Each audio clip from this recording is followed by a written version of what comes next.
कैसे हो दोस्तों। भाई कभी कभार कोई ऐसा केस आता है, उसको देखने के बाद, उसकी सुनने के बाद आंखों में आंसू आ जाते हैं, मन करता है जी भर के रो लूं। और कौन इतना प्यार कैसे कर सकती है। हाँ जी।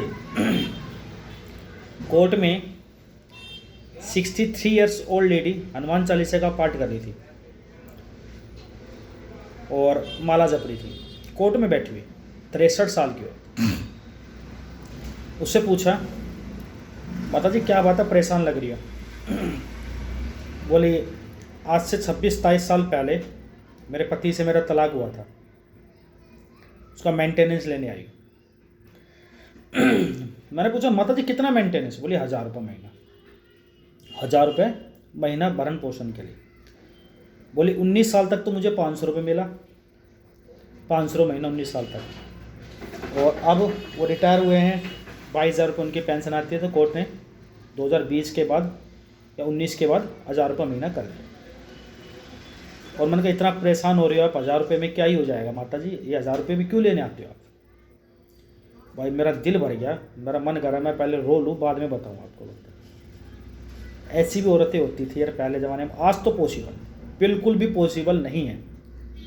क्या कहा पता उस लेडी ने, कह रहे बेटिया या बेटे, एक लेडी वकील और मेरे साथ खड़ी थी, हम दोनों खड़े थे। बोले बिटिया और बेटे, बोले मैं मेंटेनेंस लेने थोड़ी आती हूँ, चाहे भलाई उन्होंने दूसरी शादी कर ली हो। मैं पछता तो रही हूँ कि मैंने उनके साथ उस समय उनकी सुनवाई नहीं करी, ध्यान नहीं दिया उनके ऊपर।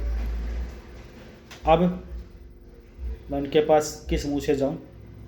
खैर वो सब अलग है, लेकिन मैं मेंटेनेंस लेने नहीं आती हूँ। मैं इसलिए आती हूँ, मुझे ये पता चलता है भरण पोषण के नाम पे जब तक मुझे मिल रहा है कि वो जिंदा है।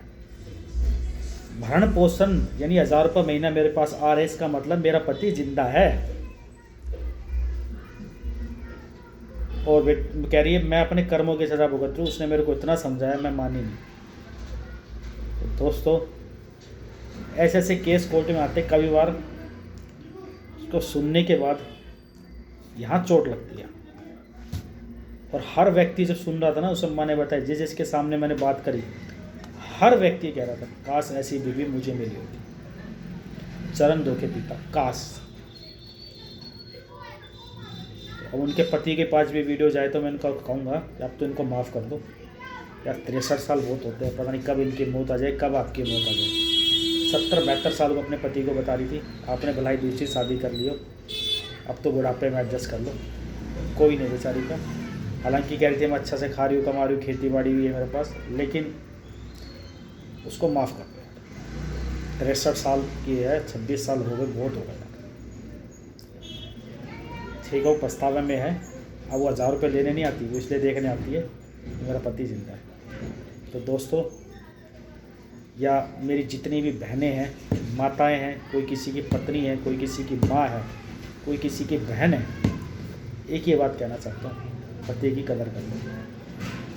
तो मर गया ना, या उसने किसी के साथ दूसरी शादी कर ली, ये पछतावा ज़िंदगी भर रह जाएगा, ज़िंदगी भर।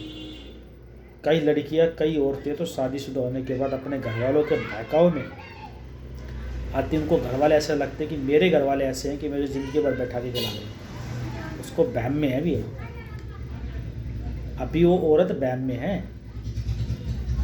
अभी उसको लगता है कि नहीं जाती हूँ मैं, महीने 20 दिन में मेरे को इज्जत दी जाती है। आप उसका बहम दूर करो दोस्तों। आपके पड़ोस में भी कोई ऐसी है तो उसको समझाओ, बाद में जगह अच्छी नहीं मिलती है।